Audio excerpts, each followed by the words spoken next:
અરે આદિત્ય બેટા આવી ગયો. શું આવ્યું રિઝલ્ટ? હા, દેખાડ દેખાડ. આ શું આદિત્ય, આટલું ઓછું રિઝલ્ટ? નાક કપાવી નાખ્યું તે તમારું. અરે પણ આટલા ઓછા માર્ક્સ આવી જ કઈ રીતે શકે? અરે કઈક બોલ તો ખરો. મોઢામાં મગ ભર્યા છે કે શું? શું થયું?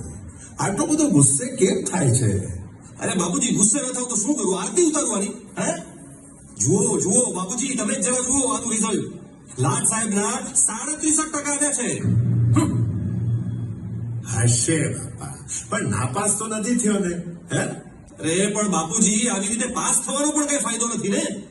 આટલા માર્ક્સમાં તો એન્જિનિયરિંગ કે ફાર્મસી તો શું, બીએસસી કરવા માટે પણ કોઈ સારી કોલેજમાં એડમિશન નહીં મળે આને. પણ એમાં આદિત્યનો શો વાંક? એણે મહેનત તો કરી હતી ને. બાપુજી, જો ધાર્યું ફળ જ ના મળવાનું હોય તો એ મહેનત તો શું અર્થ છે? હજારો રૂપિયા બરબાદ કરી નાખ્યા મેં આની પાછળ. આના કરતા તો 10મા પછી મારી કરિયાણાની દુકાને બેસી ગયો હોત તો સારું થાત. એક મજૂરનો પગાર તો બચત કરે.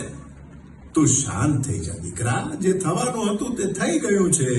હવે નાહકનો ગુસ્સો કરવાનો શું અર્થ? હા, થવાનું હતું તે થઈ ગયું અને મારા અરમાનો પર પાણી ફરી વળ્યું.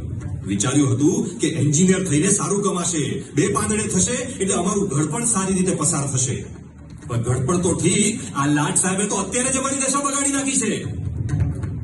અને સાંભળ, હવે આગળ ભણવાની જરૂર નથી તારે. કાલથી દુકાને આવી જજે, સમજો?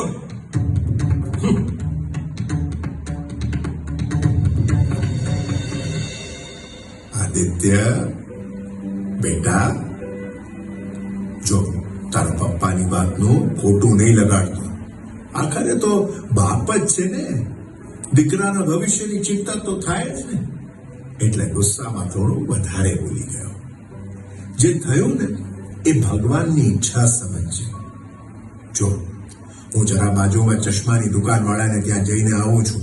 ત્યાં સુધી તું ફ્રેશ થઈ જા અને શાંતિથી થોડો આરામ કરી લે. પછી આપણે છે ને સાથે જમવા બેસીશું, હા ને?